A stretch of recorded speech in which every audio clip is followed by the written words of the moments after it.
Everybody has a short story that traumatized them, and today I'm going to be talking about The Veldt by Ray Bradbury, published in 1950. The story opens with a wife, Lydia, telling her husband, George, to take a look at their nursery. We learn that they live in a highly technologically advanced house that takes care of the cooking, the cleaning, it even bathes them, and raises their adolescent-aged children, Peter and Wendy.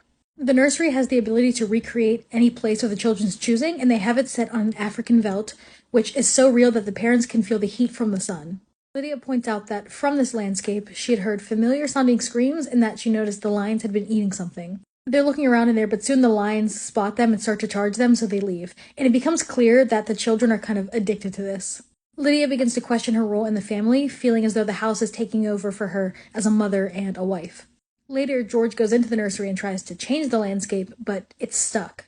At this time, the kids are out and about, and when they get home, George asks them about the veldt, and they both deny it, acting like they don't know what he's talking about. And when the parents go to check, they see it has been changed to a forest. Shocked, the parents send them to bed, and George finds one of his old wallets, and it's chewed up and has blood smears on it. That night, in the middle of the night, they hear the familiar screams again and hear the lions roaring again. They talk to a psychologist who tells them they've been relying too much on technology and to turn off the house and go on a vacation. The parents leave an infuriated Peter and Wendy in the nursery and begin to pack up. Suddenly, the kids are calling for them to come quick, and when they go into the nursery, the door shuts and locks behind them, so they're stuck inside. They try to get out, but soon realize they're surrounded by lions, and it finally clicks why those screams had sounded so familiar.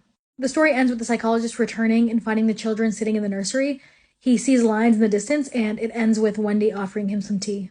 This story has us examine our relationship to technology, which is a common theme in Bradbury's work. I also have covered There Will Come Soft Rains, which covers similar themes. I also think it's interesting to have the children be named Peter and Wendy and then to have them captivated with this world that's essentially an escape from their reality.